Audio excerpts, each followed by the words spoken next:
स्वागत है दोस्तों आप सभी का आपके अपने YouTube चैनल पर। This is Faizal Ali Saifi. Today we are going to start our new chapter of class 11th micro economics, that is cost, theory of cost.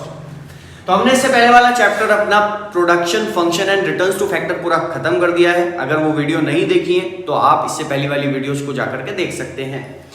अगर बात की जाए थ्योरी ऑफ कॉस्ट की तो हम बात करने वाले हैं, समझना बहुत ध्यान से, कि सबसे पहले ये कॉस्ट क्या होती है। देखो कॉस्ट का मतलब क्या होता है, ज्यादा दिमाग लगाने की जरूरत नहीं। कॉस्ट का मतलब क्या हुआ? लागत। अपने आप को एक प्रोड्यूसर मान करके चलो, अपने आप को एक मैन्युफैक्चरर मान करके चलो। आप किसी भी चीज को प्रोड्यूस कर रहे हो, आप किसी भी चीज को मैन्युफैक्चर कर रहे हो, तो आपके लिए वो जो मैन्युफैक्चरिंग कॉस्ट होगी ना, उसी को कॉस्ट बोला जाएगा। उसी को कॉस्ट ऑफ प्रोडक्शन भी बोला जाता है या प्रोडक्शन कॉस्ट भी बोला जाता है। तो अगर बात की जाए कॉस्ट की, तो कॉस्ट का मतलब क्या हुआ? सिंपल वर्ड्स में अगर बात की जाए कॉस्ट की, तो कॉस्ट का मतलब होता है लागत। इसकी डेफिनेशन क्या हो सकती है? Cost refers to expenditure made by producer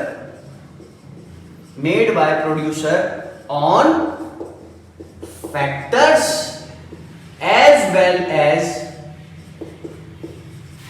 non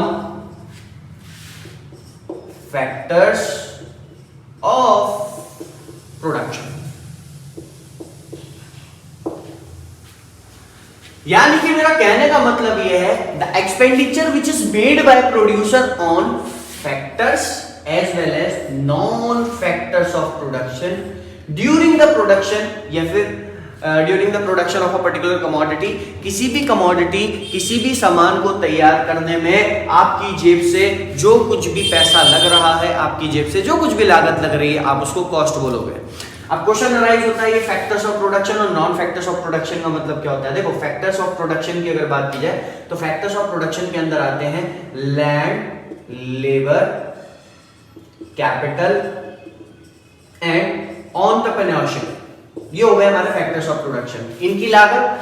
साथ ही साथ नॉन फैक्टर्स ऑफ प्रोडक्शन, ये पता है कौन होता है? ये होता है raw material, power, fuel, electricity etcetera. तो कहने का मतलब यह है कुल मिलाकर के आपका जितना भी खर्चा आ रहा है आप उसको कॉस्ट बोलोगे सिंपल वर्ड्स में। This is also known as cost of production. Now थोड़ा सा आगे बढ़ते हैं। अब अगर बात की जाए कॉस्ट की, तो मेनली कॉस्ट जो होती है, देखो cost, the actual meaning of cost is not defined anywhere. और कॉस्ट कितने तरीके की होती है ये भी कहीं डिफाइंड नहीं है, लेकिन एक इंस्टीट्यूट है जिसको सीमा लंदन के नाम से भी जाना जाता है, chartered institute of management account administration. ये एक इंस्टीट्यूट है जो कि लंदन में है, सीमा लंदन। तो इसने सारी की सारी कॉस्ट को डिफाइन किया है। तो अगर बात की जाए प्रोडक्शन कॉस्ट की, तो production cost mainly are of two types. Mainly cost दो तरीके की होती है। सबसे पहली होती है हमारी एक्सप्लिसिट कॉस्ट और दूसरी होती है हमारी इम्प्लिसिट कॉस्ट। एक्सप्लिसिट कॉस्ट और इम्प्लिसिट कॉस्ट। एक्सप्लिसिट कॉस्ट का मतलब क्या होता है और इम्प्लिसिट कॉस्ट का मतलब क्या होता है मैं आपको बताने वाला हूं। तो बेसिकली अगर बात की जाए एक्सप्लिसिट कॉस्ट की, तो explicit cost is that cost which require actual outflow of cash. यानी कि वो कॉस्ट होती है, लिख लो कहीं पे, explicit cost is that cost which require actual outflow of cash. यानी कि ये वो कॉस्ट होती है जिससे बिजनेस से कैश निकलता हुआ, पैसा निकलता हुआ, मनी का आउटफ्लो निकलता हुआ दिखता है, मनी का आउटफ्लो होता हुआ दिखता है।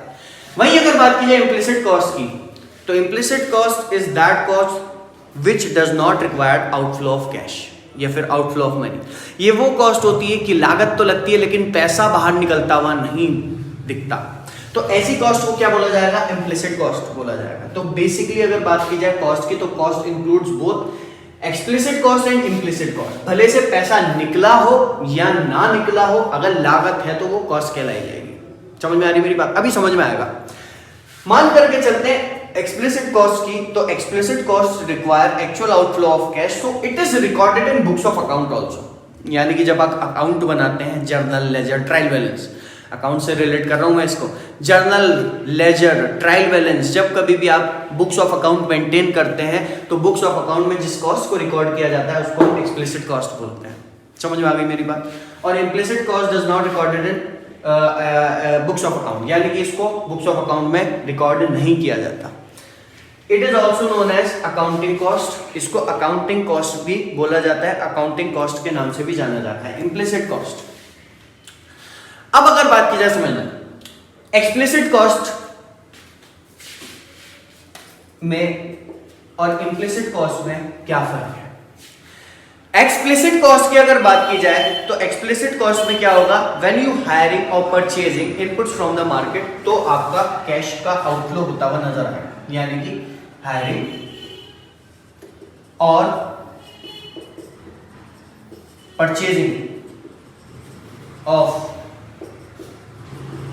इनपुट्स फ्रॉम मार्केट, यानी कि जब कभी भी आप कुछ सामान मार्केट से परचेज करते हो, कोई भी इनपुट आप मार्केट से परचेज करते हो, उससे आपके बिजनेस में कैश का आउटफ्लो होता है, आपका पैसा बाहर निकलता हुआ नजर आएगा, तो इसको हम क्या बोलेंगे, इसको हम एक्सप्लिसिट कॉस्ट बोलेंगे। Payment made by a firm to others for hiring और purchasing input from the market, यानी कि जब कभी भी आप एक बिजनेस दूसरे बिजनेस की सर्विसेज लेता है, सर्विसेज को हायर करता है या फिर उनसे इनपुट लेता है, तो आपका मनी का आउटफ्लो होगा और मनी के आउटफ्लो होने की वजह से एक्सप्लिसिट कॉस्ट है। एक्सप्लिसिट कॉस्ट है तो बुक्स ऑफ अकाउंट में रिकॉर्ड किया जाएगा। वही अगर बात की जाए इम्प्लिसिट कॉस्ट की, तो इम्प्लिसिट कॉस्ट के बारे में मैंने क्या बताया, ये वो कॉस्ट होती है कि पैसा, कॉस्ट तो होती है लेकिन कैश का आउटफ्लो नहीं होता, पैसा निकलता हुआ नजर नहीं आता। समझना मेरी बात बहुत ध्यान से। ये कब होगा, when you use own factors of production, जब आप अपने फैक्टर्स ऑफ प्रोडक्शन का इस्तेमाल करते हैं, तब जो कुछ भी कॉस्ट आती है उसको हम इम्प्लिसिट कॉस्ट बोलते हैं, यानी कि by using own self own inputs, cost incurred by using self own inputs.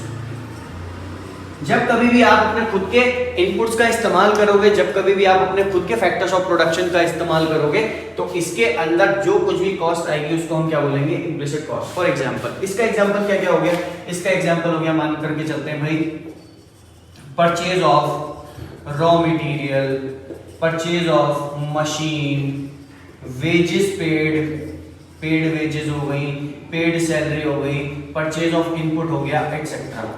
हर वो चीज जिससे पैसा बाहर निकलता हुआ नजर आएगा उसको आप क्या बोलोगे, एक्सप्लिसिट कॉस्ट। इम्प्लिसिट कॉस्ट का मतलब क्या हुआ, इम्प्लिसिट कॉस्ट का मतलब हुआ by own use of owned inputs, self owned input, जब आप खुद के फैक्टर्स ऑफ प्रोडक्शन का इस्तेमाल करते हो। फॉर एग्जांपल, मान करके चलते हैं ये प्रेमिसेस है, ये प्रेमिसेस मेरा खुद का है जहां पर मैं पढ़ा रहा हूं, अगर ये मेरा नहीं होता तो मैं क्या करता, मैं इसको रेंट पे लेता, मैं रेंट पे लेता, जब रेंट पे लेता तो मुझे इसका रेंट पे करना पड़ता।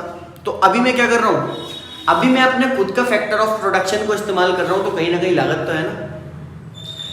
ऑन दी अदर हैंड, मान करके चलते हैं हम खेती बाड़ी कर रहे हैं, 4 फार्मर हैं, वो खेती बाड़ी कर रहे हैं, ठीक है, अगर वो मजदूरों को लगाते तो उनको वेजेस देनी पड़ती, उन्होंने मजदूरों को हटा करके अपने फैमिली मेंबर्स को लगा दिया, तो कहीं ना कहीं कॉस्ट तो है ना। तो होता क्या है, जिस वक्त टोटल कॉस्ट जोड़ी जाती है तो टोटल कॉस्ट में इसको भी जोड़ा जाता है। समझ में आ रही मेरी बात, इसको क्या बोलते हैं, इम्प्लिसिट कॉस्ट। लागत तो लग रही है लेकिन पैसे का आउटफ्लो नहीं दिख रहा, मैंने अपने फैमिली मेंबर्स को लगा दिया अपने काम में, तो लागत तो लग रही है लेकिन मैं उनको पैसा नहीं दे रहा हूं, तो इसका मतलब इसको क्या बोलेंगे, इम्प्लिसिट कॉस्ट। इम्प्लिसिट कॉस्ट कब होती है, जब कभी भी आप अपने खुद के फैक्टर्स ऑफ प्रोडक्शन का इस्तेमाल करते हैं। एक्सप्लिसिट कॉस्ट कब होती है, जब एक बिजनेस या तो दूसरे बिजनेस की सर्विसेज को हायर करता है या फिर इनपुट परचेज करता है, तो जिसकी वजह से पैसे का आउटफ्लो होता हुआ नजर आता है, इसको क्या बोला जाता है, एक्सप्लिसिट कॉस्ट बोला जाता है। नाउ अब अगर बात की जाए एक्सप्लिसिट कॉस्ट की, तो एक्सप्लिसिट कॉस्ट में हम आपको क्या क्या पढ़ाने वाले हैं,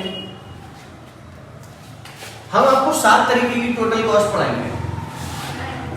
सबसे पहले हम पढ़ेंगे टोटल फिक्स्ड कॉस्ट, दूसरी हम आपको पढ़ाने वाले हैं टोटल वेरिएबल कॉस्ट, फिर हम पढ़ेंगे टोटल कॉस्ट, फिर हम पढ़ेंगे एवरेज फिक्स्ड कॉस्ट, फिर हम पढ़ेंगे एवरेज वेरिएबल कॉस्ट, फिर हम पढ़ेंगे एवरेज कॉस्ट, फिर हम पढ़ेंगे लास्ट में मार्जिनल कॉस्ट। तो टोटल मैं आपको 7 तरीके की कॉस्ट पढ़ाने वाला हूँ। कॉस्ट मेनली मैंने आपको क्या बताया, कॉस्ट तो कॉस्ट हुई, लेकिन इनके नेचर के हिसाब से इनको जो क्लासिफाई किया है, इनको जो कैटेगराइज किया है वो CIMA London chartered institute management administration London, ये एक इंस्टीट्यूट है जिसने हर एक कॉस्ट को डिफाइन किया है। तो इतना अगर समझ में आ गया हो, वीडियो लाइक जरूर कीजिएगा, मेरे चैनल को सब्सक्राइब कीजिए, देखते रहिए aim high to reach high. Bye bye, take care.